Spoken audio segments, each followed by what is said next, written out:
Tudo bom?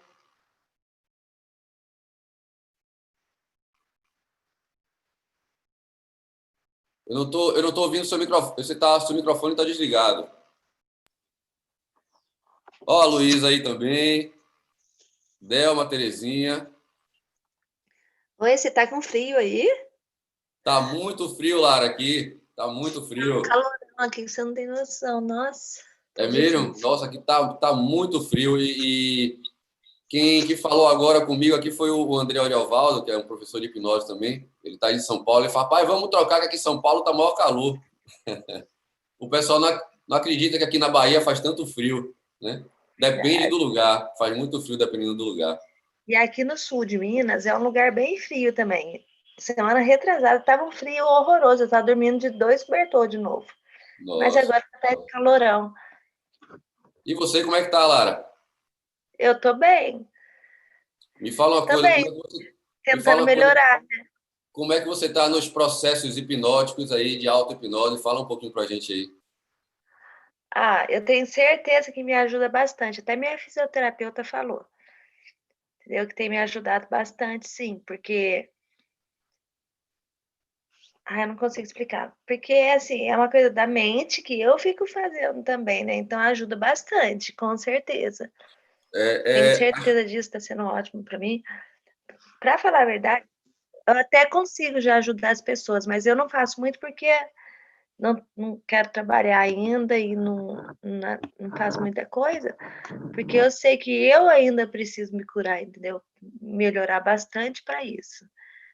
Mas essa semana eu tive com uma amiga minha que tem. Como que ela tem? Ela é bipolar e ela tá naquela fase aguda de depressão agora, sabe? sim. Consegui conversar bastante com ela e colocar ela mais ou menos no lugar, sabe? Fazendo ela E não voltar lá embaixo. Eu não voltei nem um minuto lá embaixo, foi que a gente conversou. Não deixar a pessoa lá embaixo, né? no estado do problema, Consegui né? voltar pouco com a pessoa mais para cima. Graças a Deus, fiquei tão feliz de ver que ela tá melhor hoje, entendeu? Que hoje o celular dela já tá ligado, que ela já foi ao banco andando, sabe? Porque ela tá numa depressão que ela não conseguia sair do lugar. E com as E coisas que eu aprendi, que eu fui aprendendo com você, que eu já consegui ajudar. Isso é muito bom. e você falou uma E coisa, ajudar também, né? Tá eu lá, né, tentando escovar o dente com a mão esquerda, né, Alex? Você já viu que a mão direita fica ajudando, porque tá difícil. sim, sim, sim, sim. Mas vai voltar, tenho certeza. Mas é isso, as pessoas, a hipnose, por conta dela ser, a gente falar tanto em mente, a gente acha que há um limite com É, relação ao corpo, né? Mas quando a gente fala de neuroplasticidade, tem. quando a gente vê que a neuroplasticidade ela não muda só o nosso comportamento, ela muda também nossa estrutura cerebral, ela cria novas conexões. Então, pode sim a pessoa começar a criar novas conexões que estavam perdidas. Um exemplo para pessoas que sofreu um acidente e perdeu o movimento de alguma região do corpo, ou quem teve um AVC e que perdeu o movimento de alguma região também da mão ou dos pés. O processo de hipnose, eu não estou prometendo que a pessoa vai voltar a ter o uso normal, o movimento normal, mas muita coisa pode ser melhorada. E eu digo, eu arrisco a dizer que se com muito treinamento, eu acho que pode ainda até voltar. Porque essa questão da neuroplasticidade, você forçando as redes neurais, fazendo exercícios, vocês começam a obter movimentos. A Lara é um exemplo claro disso, né? A Lara é um exemplo claro disso. E até mesmo porque as nossas limitações, quando a gente passa por certos problemas que limitam a nossa parte do corpo, isso influencia muito na nossa autoestima. E se a gente tem, vou dar aqui um exemplo, se a gente tem tanto por cento Tá picando de muito. movimento bloqueado, só por essa autoestima estar mais baixa, esses movimentos ficam mais bloqueados ainda. Então, só em você vencer essa questão da autoestima, já desbloqueia uma parte desses movimentos. Isso eu falo assim com muita fé no que eu estou falando. Não com fé, porque fé tem a ver só com pura crença, mas com resultados que eu vejo de clientes meus que tinham dificuldades de movimento e que eles mesmos disseram que, por conta da própria autoestima baixa, começava a limitar mais ainda os movimentos que já estavam limitados. Então, a hipnose pode, sim, ajudar nisso. Né? Você confirma isso, Lara, que eu estou falando aqui?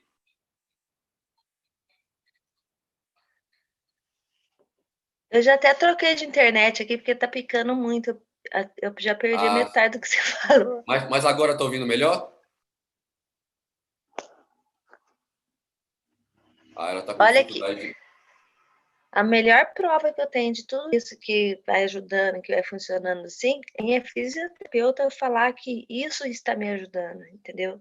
Que isso é muito legal. Ela falar, ver se ela tá trabalhando pra caramba, mas ela falou, Lara, depois que você está fazendo essas coisas, que você conheceu o Alex, né, que eu falo o seu nome para ele, que a gente tem feito, né, que eu fiz o curso com você, aí vai passando as coisas, ela falar que tá me ajudando bastante é legal demais, que não é uma coisa que eu tô falando, entendeu? É coisa que uma especialista vê.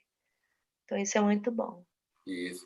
E você falou Para uma dar coisa mais interessante. confiança pra gente, entendeu? E você falou uma coisa interessante também, que eu tratei com até um amigo meu, né, que ele sofreu um AVC também e que estava assim, naquela situação realmente assim, ele ainda tem poucos movimentos, mas ele só fala ainda com aquela voz muito embolada, né? Melhorou já bastante, está ótimo essa coisa da voz dele, era muito mais embolada no início, e só que na cama, né? Na cama.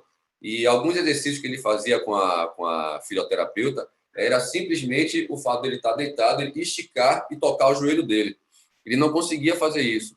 Aí eu fui na casa dele, fiz uma sessão com ele, e logo depois que terminou a sessão, olha só que interessante, eu não pedi a ele para ele fazer, para ele tentar tocar o joelho.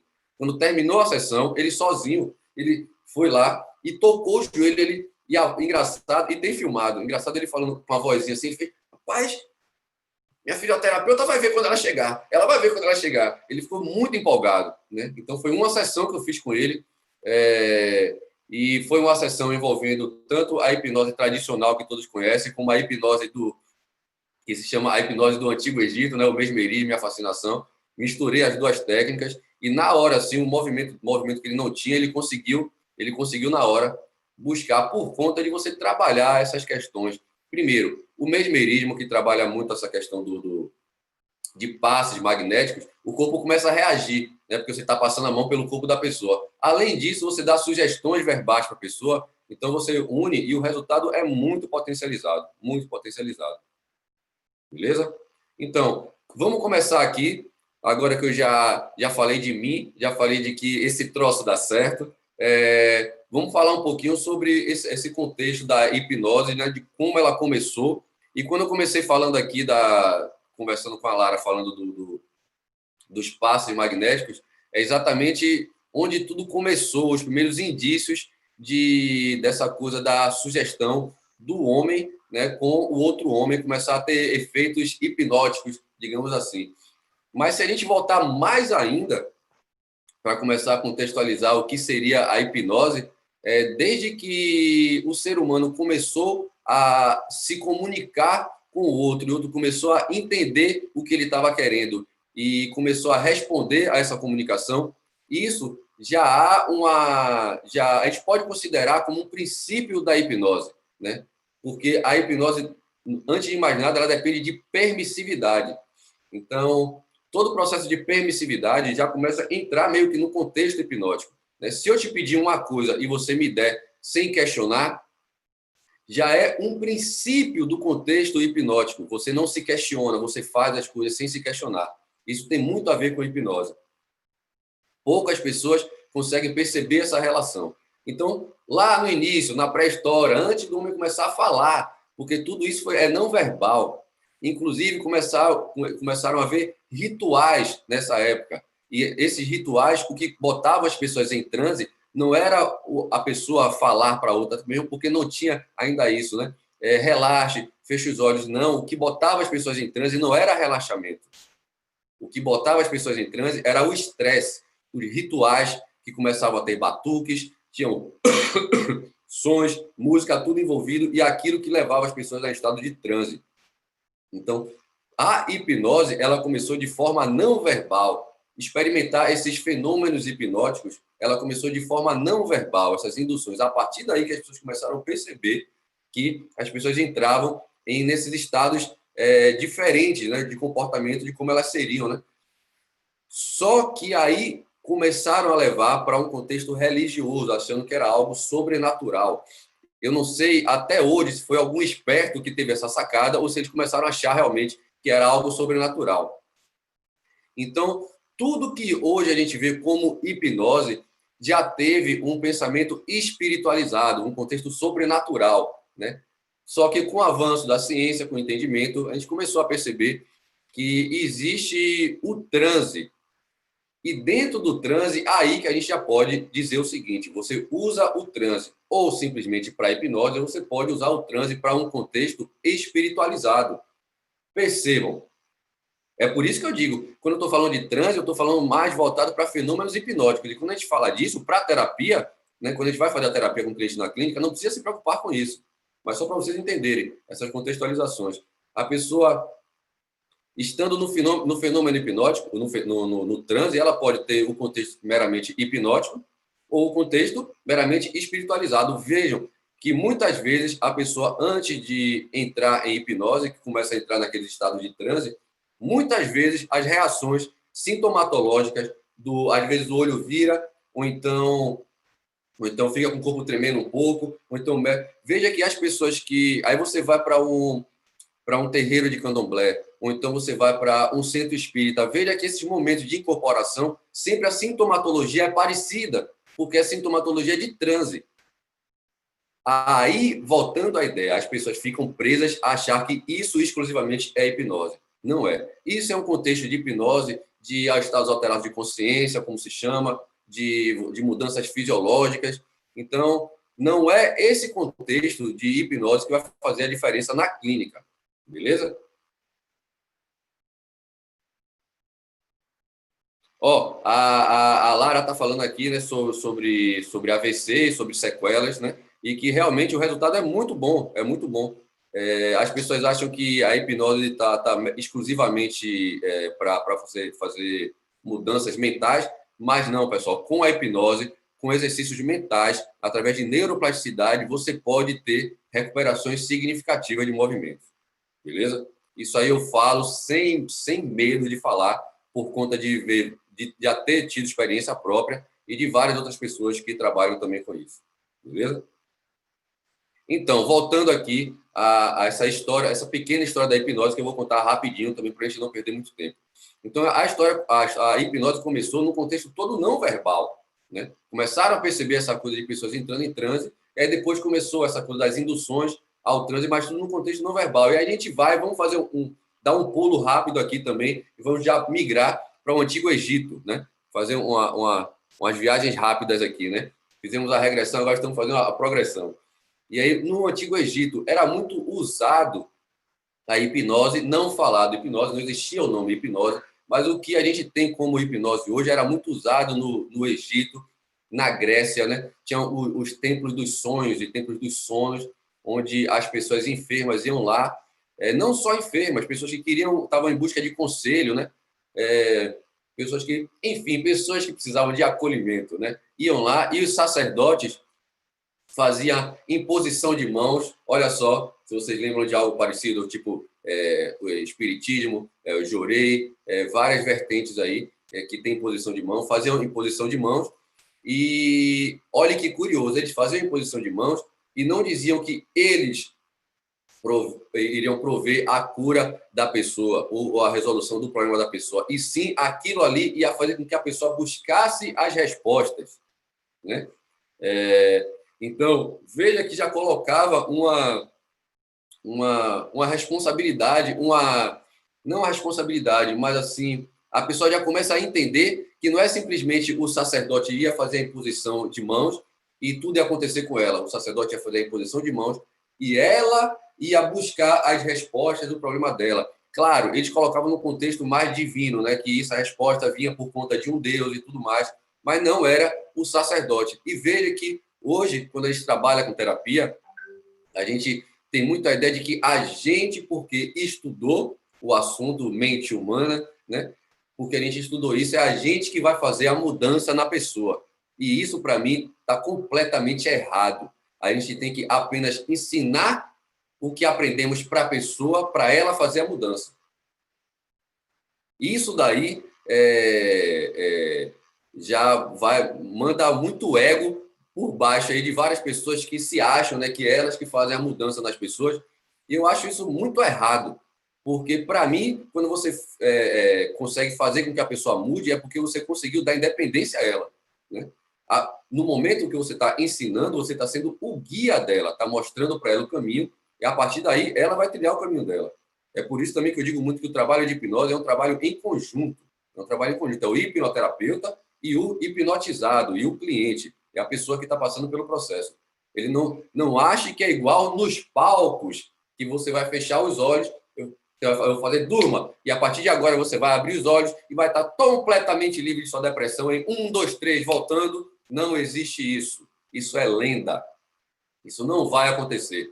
A pessoa, por isso que eu sempre digo, é uma frase que um amigo meu também fala muito, o Fernando Dias, que ele diz: quem aprendeu apenas hipnose e entrou no campo e está querendo fazer terapia, não aprendeu nada. Porque hipnose é botar a pessoa naquele estado de relaxamento, botar no estado de transe, como queira chamar, mas para fazer terapia você precisa estudar psicologia, você precisa estudar psicanálise, precisa estudar neurociência, entender como é que funciona o cérebro, entender modelo de mente, que o modelo de mente é metafórico. Tem que entender um monte de coisa para você chegar e tratar uma pessoa.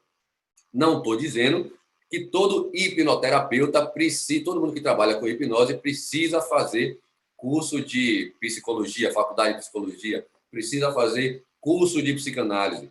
Não exatamente, mas você precisa estudar sobre o assunto. Eu não sou psicólogo, mas estudo muito psicologia, inclusive com muitos psicólogos que também são meus alunos, por sua vez. Tem muitos psicólogos que são alunos e é um aprendizado mútuo. Então, não ache que você vai botar a pessoa em transe, né, botar a pessoa naquele relaxamento e usar aquelas técnicas de hipnose e que vai resolver o problema de uma pessoa. Vai resolver se for uma coisa leve, uma demanda leve, você pode até obter resultado. Mas se você for pegar uma coisa mais profunda, eu não acho que você vai fazer aquela técnicazinha de PNL, técnicazinha lá que você aprendeu no curso de hipnose e que vai mudar a vida da pessoa. Não, não. A pessoa é um trabalho em conjunto. Você tem que estudar o que se passa na mente das pessoas, tem que estudar até psiquiatria, pessoal, até psiquiatria, até fármacos eu estudo, né? Agora, eu estudo isso para chegar na clínica e falar o que ela deve tomar? Muito pelo contrário, né? Eu estudo para saber o que está acontecendo com ela. Porque quando eu vou perguntar para ela se ela está indo no psiquiatra, ela vai começar a falar: eu estou indo no psiquiatra. Aí você está tomando o quê? Ah, eu estou tomando fluoxetina. Para que eu vou perguntar isso se eu não sei o que é fluoxetina? Você já sabendo o que é fluoxetina e sabendo a ação da fluoxetina, quando você for fazer a hipnose com ela, você vai saber mais ou menos até a metáfora que você vai usar com ela nesse contexto. Oi, Lara, pode falar. Deixa eu abrir seu microfone aqui.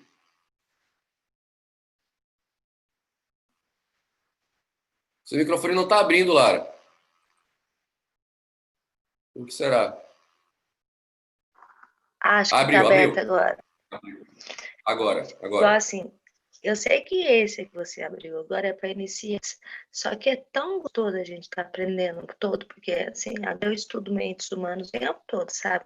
No tempo livre, eu tô aqui no celular, vendo seus vídeos, no seu YouTube, e estudando a mente humana mesmo, para a gente poder conversar com a pessoa, para saber o que a gente está falando. Nossa, e cada vez a gente fica mais assim, não é nem perdido, a gente fica mais extasiado, sabe? De ver como as pessoas podem ser, tanto problemas que tem psicológico, tanto que essa terapia que você faz pode ajudar. Igual assim, o da minha amiga lá, o que eu fiz? Eu só fui conversando com ela, assim, tentando ensinar ela algum caminho que pudesse sair daqui. Porque, por exemplo, eu, principalmente, que sou totalmente iniciante nisso, eu não estalar o dedo, você é boa, de jeito nenhum. Eu fui ensinando uns caminhos para ela, que ela pudesse ir melhorando. Isso é muito gostoso. E a gente estuda o tempo todo depois que a gente ia vendo as suas aulas, porque é muito bom aprender. Maravilha. É muito bom para mim mesmo. Isso, e cada a vez gente vai ficando mais aprender coisas fácil. que são Cada bem vez vai ficando mesmo, mais sabe? fácil. E cada vez vai ficando mais fácil entender as pessoas também. Porque quando você começa a estudar, quando a pessoa começa a relatar uma coisa, você já começa a voltar para aquele estudo que você fez, alguma coisa que você ouviu. E quanto mais você está imerso no assunto, por isso que eu digo, por mais que já tenha feito curso de hipnose, por mais que quem esteja assistindo seja um hipnoterapeuta, serve também para você. Não é por coisas que você só não tenha ouvido ainda. Talvez por coisas que você já tenha ouvido e que tem um tempão que você não se recorda. E aí, no momento desse, no bate-papo, aquilo volta à tona, como acontece comigo quando eu vou para alguns cursos, e como acontece com várias pessoas que vão em meus cursos também. Ou já tinha até visto isso, mas nunca mais eu tinha parado para ler sobre o assunto, nunca mais eu tinha aplicado. Seja bem-vinda, Neide, Sérgio Lima, Marcelo Torres, Grace, o Grace. Eu nunca sei pronunciar seu nome, me perdoe. Dalmo, maravilha. Então é isso, pessoal. Eu parei aonde foi que eu parei mesmo nessa história da hipnose? Sim, no Antigo Egito, né? E agora voltando, vindo mais aqui, a gente passa por alguns mesmeristas. Eu acho interessante a gente falar também do James Dale, que é o nome dele ficou muito famoso pelo estado de Dale, que é o que a gente chama de coma hipnótico, né? Quando a pessoa fica naquele estado onde praticamente só as funções vitais dele ficam funcionando. Que aí dá para você fazer uma intervenção até cirúrgica por conta de anestesia, que a pessoa anestesia o corpo dela. E aí, sempre que eu falo desse James Dale, o James Dale foi um cirurgião, foi um médico cirurgião, e que ele fez muitas cirurgias só com anestesia hipnótica. Só que quando a gente pergunta hoje em dia como se faz para botar a pessoa em estado de Dale, as pessoas explicam formas de aprofundamento verbal, né? Vai falando, a pessoa vai aprofundando, deixa um lance de uma série de uma escada de 10 degraus, agora outra série de escala de 10 degraus, bota 3 séries de escala de 10 degraus para a pessoa ir aprofundando bastante até as percepções do corpo começarem a não serem percebidas, né? Vai ficando mais insensível, até o momento que você toca na pessoa e ela nem sente nada, inclusive não consegue ela nem responde mais ao que você está falando. Isso seria o estado de Sdale. Foi batizado como estado de Sdale. Só que Sdale, eu tenho certeza, porque naquela época, tem muito tempo isso, lá não existia essas induções hipnóticas. E o Sdale, ele era mesmerista. Então, o que ele trabalhava a nível de hipnose era mesmerismo e fascinação, né? Então, o que ele usava eram técnicas não verbais para colocar a pessoa em estado anestésico. E aí, mas como é que faz? Sem falar nada, botar a pessoa em estado de anestesia? Exatamente como eu estou falando. Com técnica de fascinação, apenas com o olhar, você consegue anestesiar uma pessoa. Duvida? Vai lá no meu canal do YouTube que vocês vão ver vídeos eu fazendo isso, né? É difícil? Não. Basta aprender a técnica que você aplica. Então, e aí é por isso que é bom você aprender todas as vertentes da hipnose, porque na hora de aplicar, algumas pessoas vão ter resistência de algumas portas de entrada, e aí você tem no seu cinto de utilidades, como o Batman, você tem mais ferramentas para usar. Então, se a pessoa tem uma dificuldade na hipnose conversacional, eu duvido que com esse negócio de você vai pedir para ir relaxando, eu vou ficar anestesiado. Tem gente que a crença é tão forte de que não vai acontecer, que ela consegue se auto-hipnotizar de que aquilo não vai acontecer.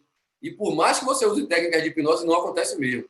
E aí você pode falar para essa pessoa, então, peraí, não relaxe, não se preocupe com essa coisa, não. Olha aqui nos meus olhos, se concentre nos meus olhos, e pã, você faz uma hipnose não verbal nela com fascinação, e na hora ela fica toda anestesiada, sem você nem falar nada. Automaticamente ela fica anestesiada. Então, quanto mais recurso você tiver, melhor. Infelizmente, eu não vou ensinar para vocês aqui essas técnicas mais avançadas, porque não dá, porque é online.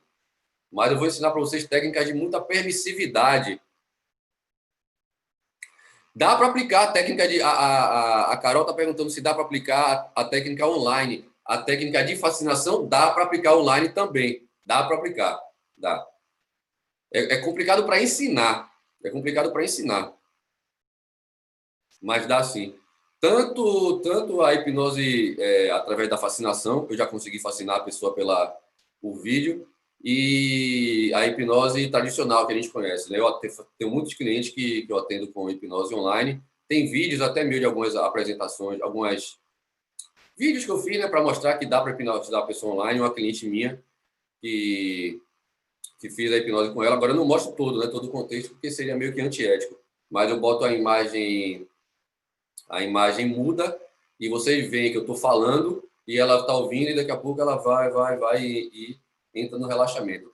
Mais uma vez, essa coisa de entrar nesse estado aqui, algumas pessoas vão entrar, outras não vão. Não precisa disso para a questão terapêutica, para a pessoa fazer mudanças, beleza?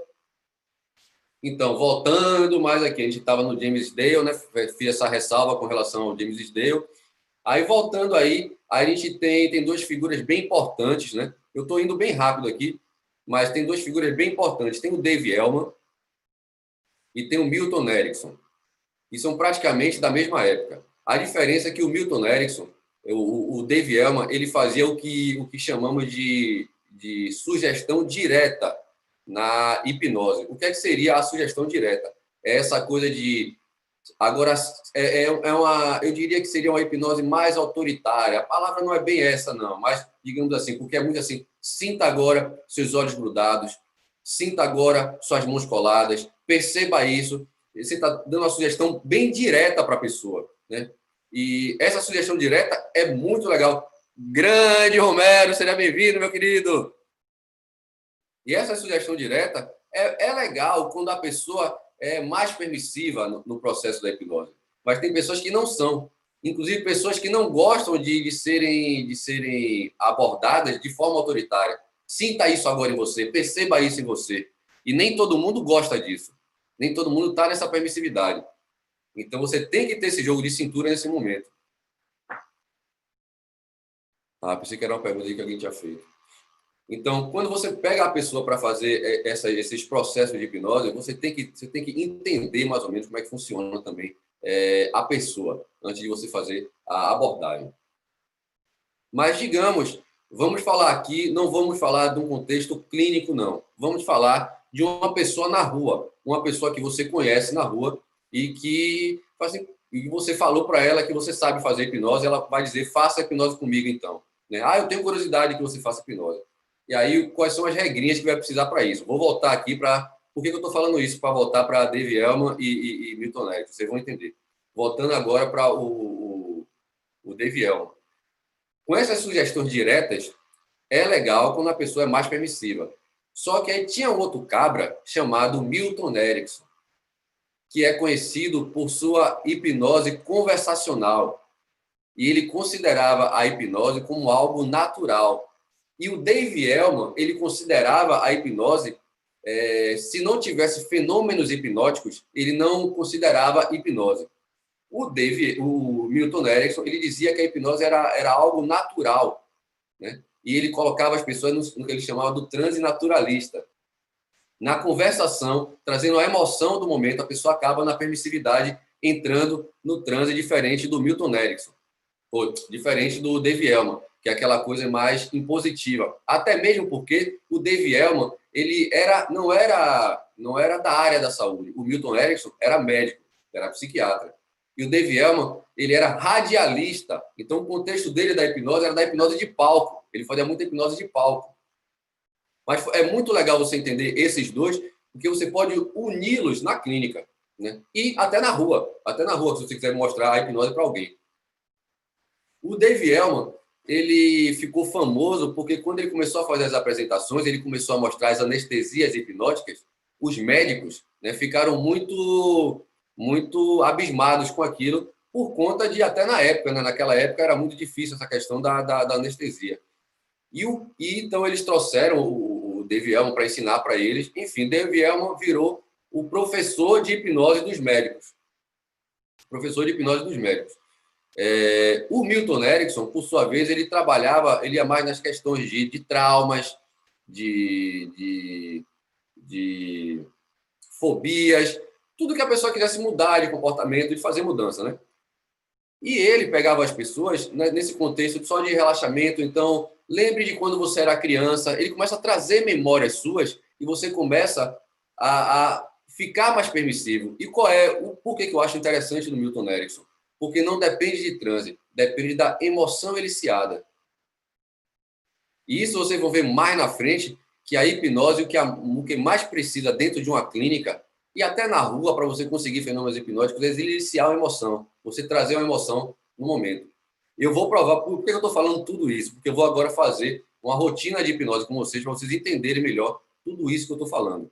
Seja bem-vindo, Renato. Veja como funciona. Lucas chegou agora aqui também, está no YouTube, no Zoom. Seja bem-vindo, Lucas. Desculpa, eu não falei com você, porque fica só o nome aí, acaba não chamando a atenção, eu esqueci de dar um bom dia.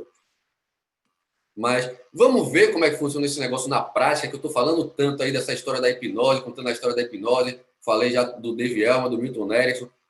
Não falei nem do Mesmer, muito antes disso, logo entre o Egito e essa galera toda, veio o Mesmer, que pegou esses conceitos do mesmerismo também, eu acabei esquecendo de falar dele, os conceitos do mesmerismo, dos passes magnéticos, ele que trouxe muito isso no contexto terapêutico, né? Porque ele era médico também, o Mesmer era médico, e descobriu o mesmerismo, e começou a fazer passes magnéticos, e foi muito execrado pela classe médica, porque a classe médica dizia que o que ele falava não era verdade, porque ele falava que existia um fluido magnético, um fluido universal que passava pelas pessoas, que tinha o magnetismo animal, e os médicos não gostavam nada dessa ideia.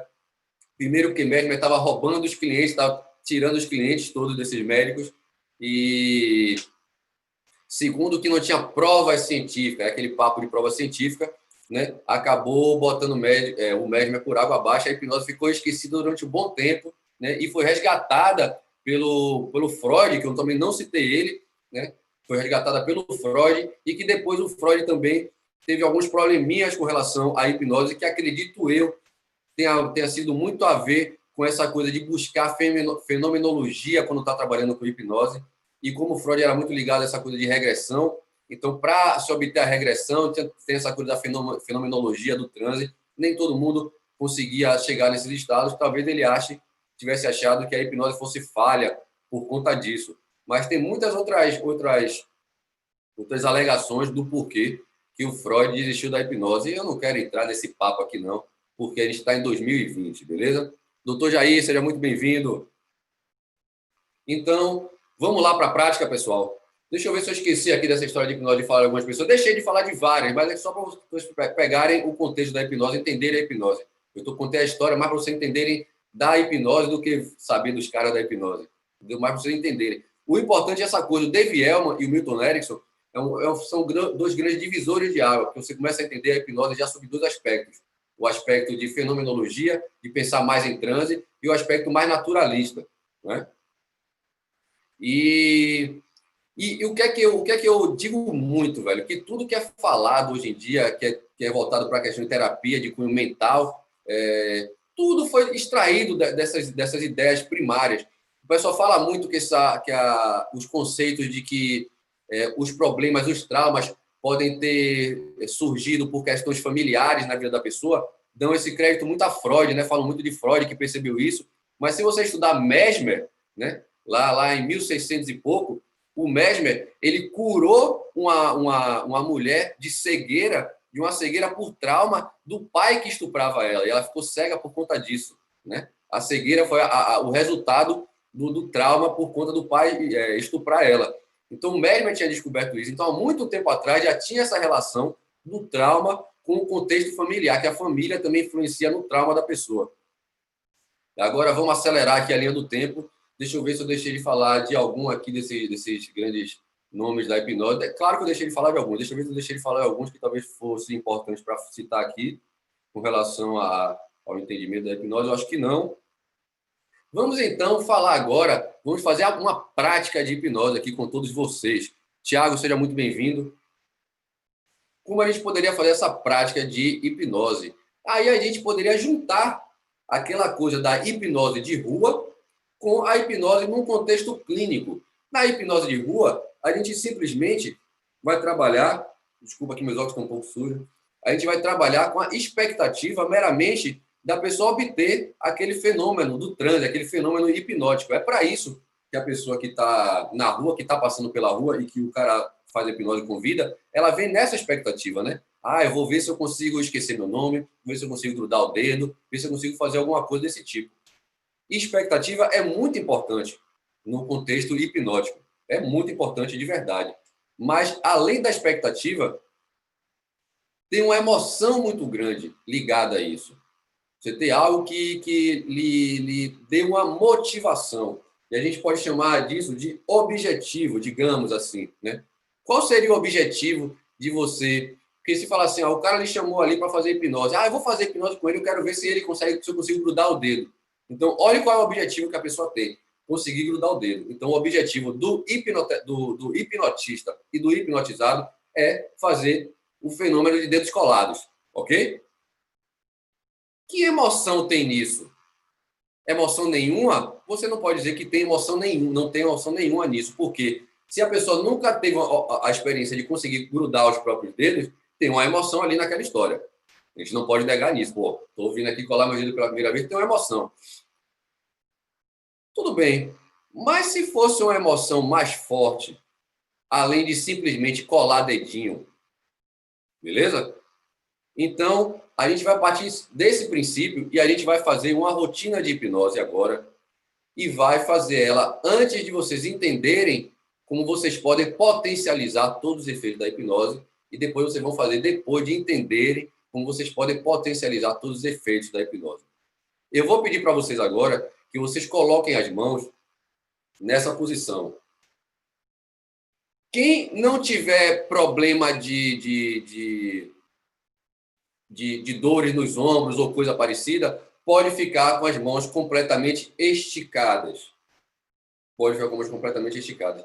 Quem pode sentir dor nos ombros e tudo mais, pode dobrar os braços e descansar o cotovelo aqui na barriga, aqui, no tórax, para fazer esse mesmo exercício, certo? Você escolhe a melhor forma que você vai ficar. Escolha uma distância de em torno de 1 palmo para você deixar entre uma mão e a outra.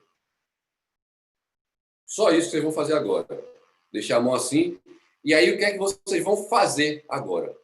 Vocês parem de olhar para mim e olhem para o espaço entre essas duas mãos. Quando eu contar de 1 até 3, vai ser o tempo onde vocês vão estar imaginando que suas mãos são 2 ímãs muito poderosos que vão começar a se atrair. Enquanto eu for contar de 1, eu vou contar de 1 até 5 para reforçar ainda mais. Quando eu fizer contar de 1 até 5, vocês podem começar a sentir isso. Quando vocês começarem a sentir, apenas se permita. Deixe as mãos irem juntando, juntando, juntando, até aproximar, para vocês entenderem como é que funciona o processo. Vou começar a fazer a contagem a partir de agora. Todo mundo com a mão aqui, a partir de agora. 1, imaginando esse imã já ficando mais forte. 2, 3. Imagine como seria esse imã nas suas mãos. 4, 5. A partir de agora, sem fazer força, como seria as suas mãos sendo ímãs? E olhe para o centro das mãos e apenas observe, sem forçar. Suas mãos se juntando cada vez mais, se juntando cada vez mais, se aproximando.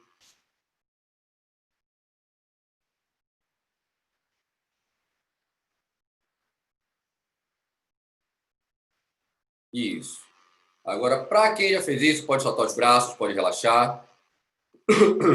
Quem fez o exercício aí, me diga, de 0 a 10, quanto vocês acharam que teve a sensação do magnetismo? De 0 a 10, qual a sensação? Escrevam aí. Quem está no Instagram, quem está no YouTube, escrevam aí. De 0 a 10, quanto vocês acharam essa sensação de magnetismo nas mãos?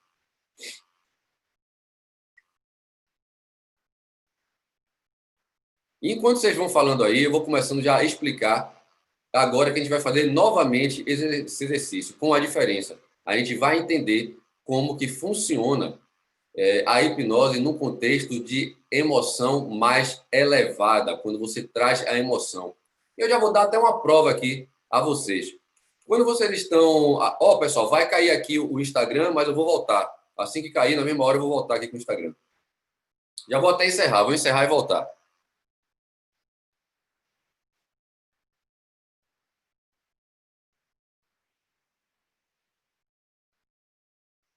Pronto, encerrando aqui.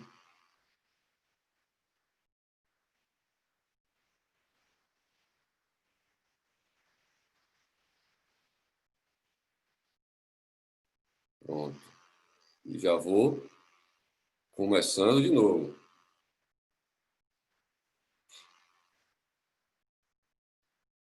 Esperar só um pouquinho o pessoal aqui do Instagram voltar para a gente continuar.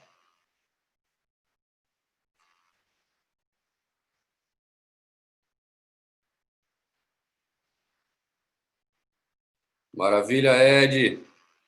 Vou aproveitar aqui para convidar as pessoas também para a gente fazer a segunda parte dessa rotina hipnótica. Vocês vão ver o quanto é diferente depois que você entende a hipnose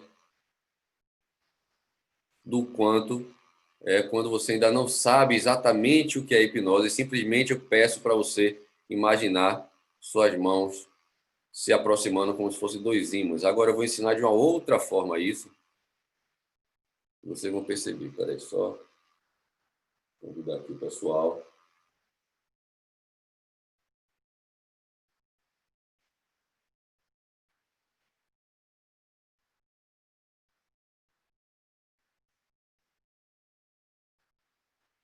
Ai, gente, né? Peraí.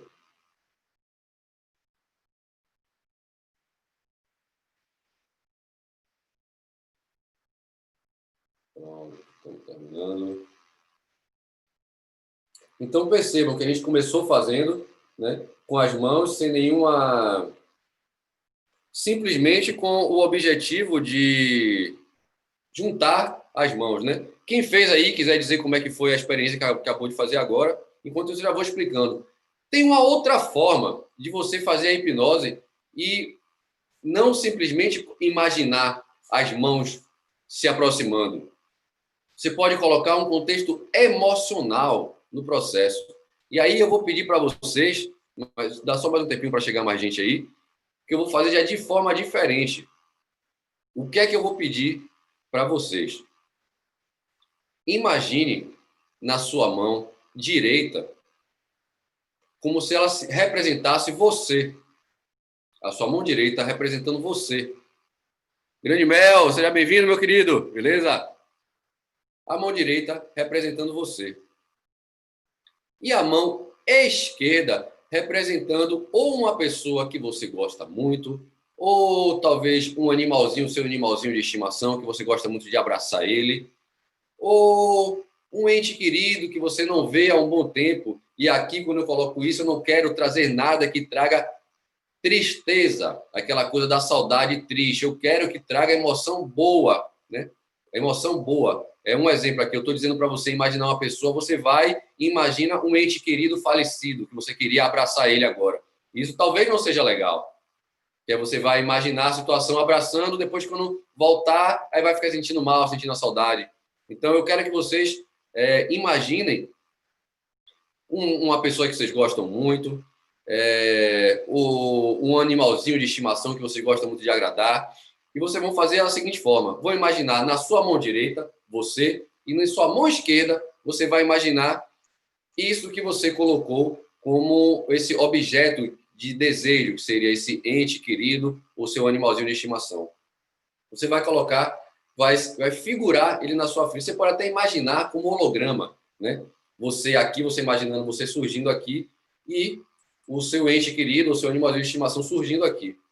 E agora o que eu vou pedir para vocês é o seguinte: imagine você se aproximando desse objeto de desejo e como seria o momento de um abraço entre vocês dois.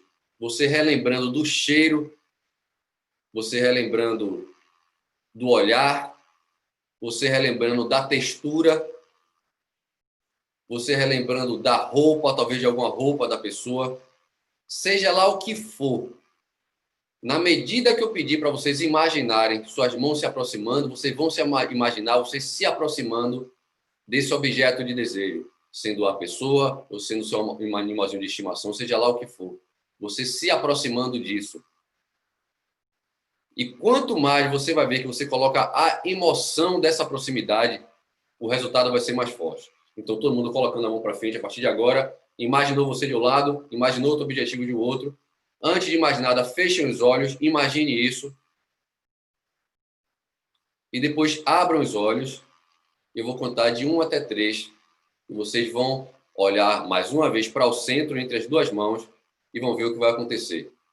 E se imaginem até essa cena acontecendo a partir de 1, 2, 3.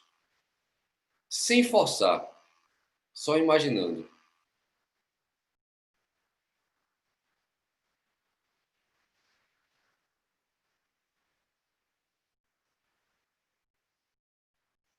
Sinta quanto mais você aproxima, mais essa emoção da proximidade vai ficando fisiológica, você vai sentindo no seu corpo.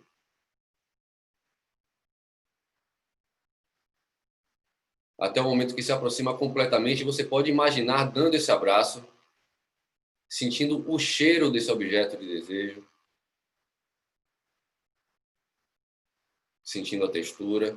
Imagine como seria você sentindo isso tudo. Apenas imagine.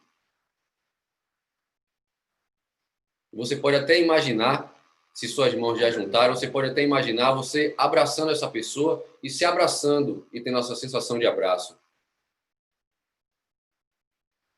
Feche os olhos, internalize isso.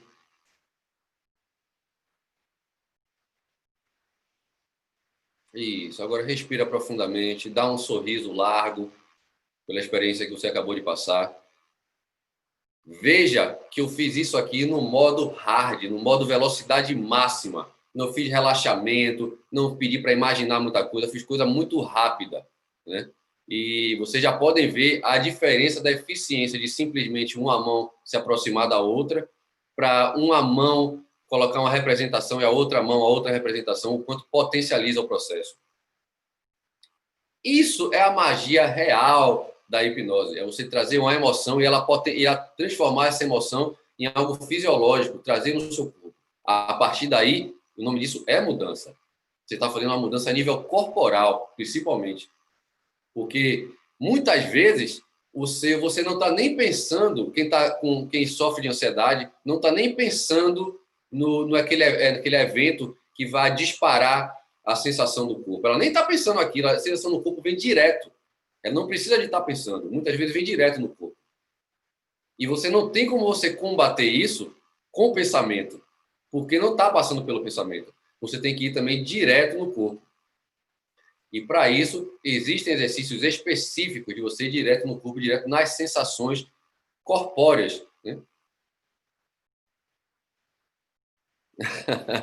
O Ed está falando que eu estou cada vez mais cedo nas redes.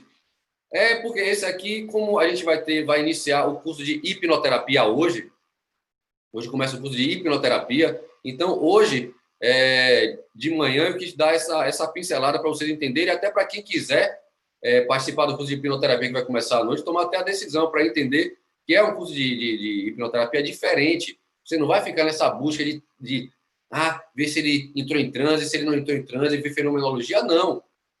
Isso daí vai ser fruto do que pode acontecer com ele no processo terapêutico. É por isso que aqui eu estou ensinando para vocês mais a hipnose pela hipnose. Já estou dando os recheios já de coisa ligada à emoção. Mas é que a hipnose pela hipnose, não é algo terapêutico aqui. Então, para vocês entenderem, caso vocês se interessem, vocês podem entrar para o curso que vai começar mais tarde. E esse curso de hoje também não se encerra hoje, não. Vão ser 3 dias. Eu vou passar 3 dias com vocês aqui, passando ferramentas de hipnose para iniciantes, beleza? Vamos lá aqui, as respostas aqui, ó. A Carol falou, da primeira vez senti uma resistência. Estou aqui nas missões do dia. Pois é. Mas colocando o estímulo afetivo deu mais certo. Porque eu fiz um curso que para mim eu considero um dos maiores hipnoterapeutas do mundo, que é o Anthony Jack, né? Ele é um inglês. Ele veio para o Brasil para ministrar esse curso. Eu tive essa oportunidade, essa honra de fazer o curso com ele. E o que é que ele fala? O que é a hipnose? Quer resumir a hipnose numa frase? Aí ele resume dessa forma. Hipnose é eliciar com a emoção e dar uma sugestão.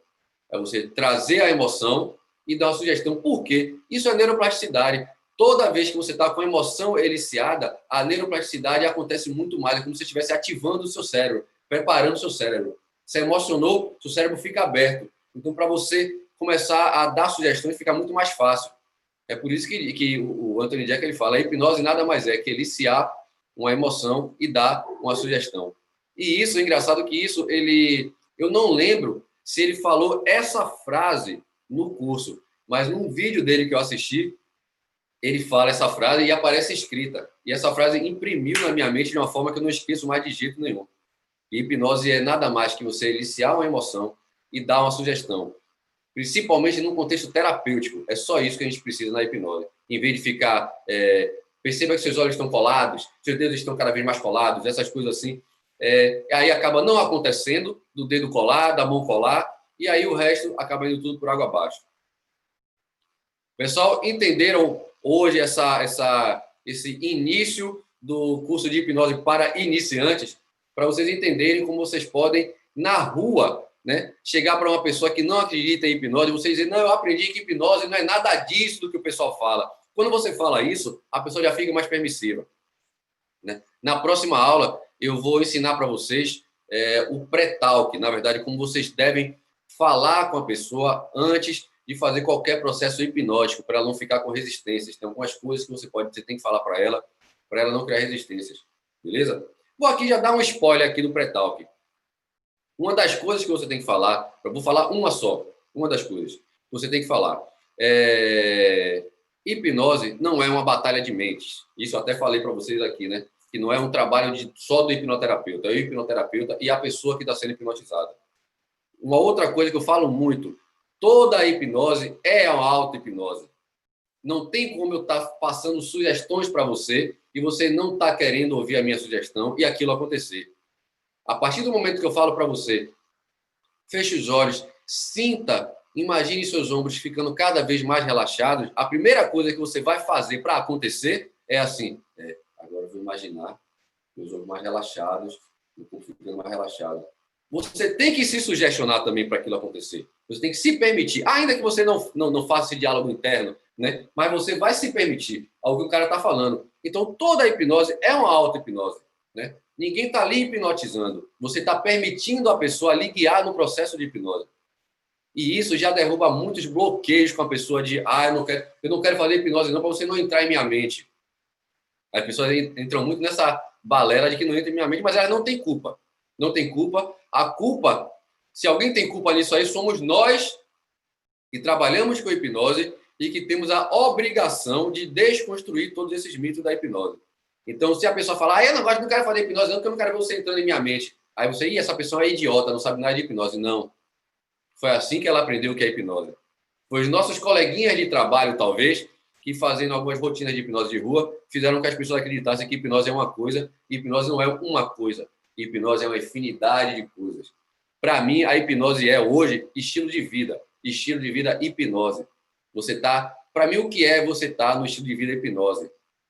As pessoas acham que é você estar o tempo todo usando o poder da mente subconsciente, o poder da mente inconsciente. Não, é o poder da mente consciente. É ela que controla todos os outros. Enquanto a gente tomou consciência disso, enquanto a gente não tomou consciência disso, claro, tudo que acontece em você de modo automático, de modo inconsciente, vai aflorar sem você ter um domínio. Isso é verdade, mas a partir do momento que você tem consciência, a sua mente consciente é quem manda nessa bagaça, beleza? Então esquece esse papo muito, como poderia dizer, muito romântico do poder da mente subconsciente, que é lá no fundo da sua mente que você vai resolver. Não. Lá no fundo da sua mente você pode até encontrar algumas respostas, mas o comando é da mente consciente, beleza? Pessoal, espero que... Pô, Paulo, uma pena que você entrou agora, meu querido. É uma pena que você entrou agora. A gente está encerrando aqui. Saudade de você. Quando é que você vem aqui para o Capão? Espero essa pandemia acabar aqui. Vamos fazer uma festa aqui no Capão.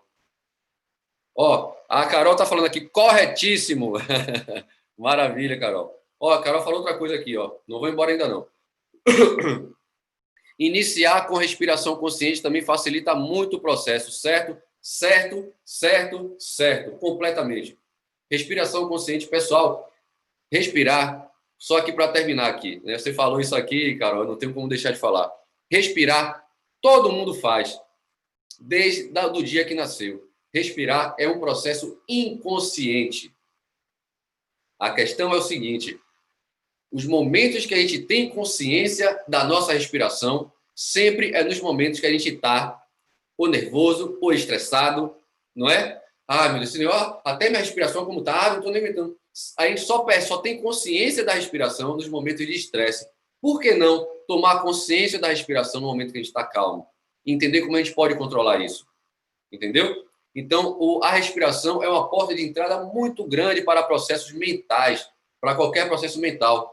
Toma consciência da sua respiração. Tanto é que tem os exercícios de coerência cardíaca, você unir a respiração com as batidas do coração, que é coisa que a gente não faz, só vai deixando o coração bater e a respiração respirar, né? Então, começar a tomar consciência disso. Tudo aquilo que um dia, talvez você tivesse dito, como eu, disse que era bobagem, que era balela. Ah, esse negócio de concentrar na respiração, eu tenho mais o que fazer. Se concentrar na batida da respiração, isso é conversa fiada. Como eu já falei muito, e por conta disso eu perdi a oportunidade, comecem a ver isso com outros olhos.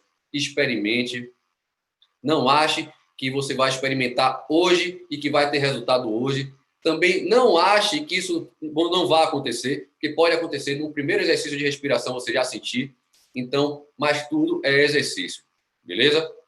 Carol, muito legal você ter falado isso sobre a respiração, porque respiração e processos mentais, processos de auto-hipnose são maravilhosos. A Lara está falando aqui, quero ajudar meu namorado com fobia de elevador. Ele não deixa falar que eu vou transformar ele num cachorrinho. Difícil ajudar quem não acredita. Perfeito, Lara. Qualquer ajuda é dada, não a quem precisa, e sim a quem pede. Muitas vezes, a gente vê a pessoa tão necessitada de algo que a gente, por vontade de querer ajudar, a gente fala até dando um carão. Rapaz, se toque, rapaz, você tem como mudar isso, mas a pessoa, às vezes, ela não está preparada, ela não está ali naquele momento querendo mudar. Ela prefere ainda não ter contato com o material fóbico, no caso de fobia, né? Tem muitas pessoas, eu morro de medo de barata, aí você pergunta, você quer melhorar isso? Não quero, nem quero, na história de barata nem quero. Então, não tem como você forçar a pessoa, né? É por isso que é legal a clínica, porque a pessoa está vindo na clínica. Olha a diferença. Não é você que está indo até a pessoa dizer, olha, você tem isso, você pode melhorar isso. A pessoa está vindo, né? Ou seja, ela já tem alguma demanda e lá pode até descobrir outras, que é o que sempre acontece. Mas ela já está vindo, né, enxergando o problema. Então, é muito diferente de você perceber que a pessoa tem medo de barata. Ih, rapaz, ver que tem medo de barata, você não quer que eu lhe ajude, não?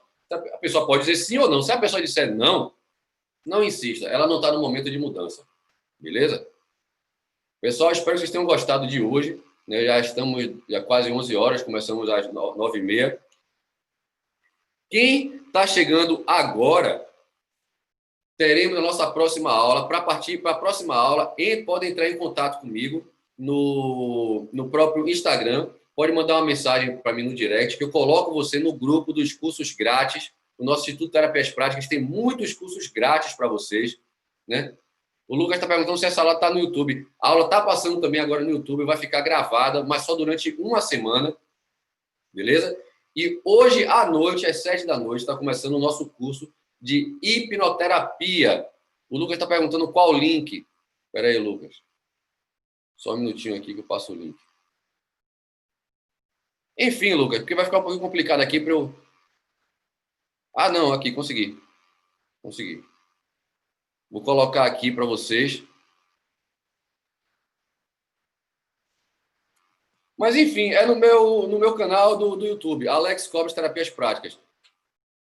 Já mandei aqui o link aqui para vocês aqui no YouTube, né? Para quem está aqui no Instagram, basta digitar Alex Cobres Terapias Práticas no YouTube, que vocês vão ver essa aula, vai estar disponibilizada lá, ou pode me chamar também no privado, que eu disponibilizo para vocês, beleza?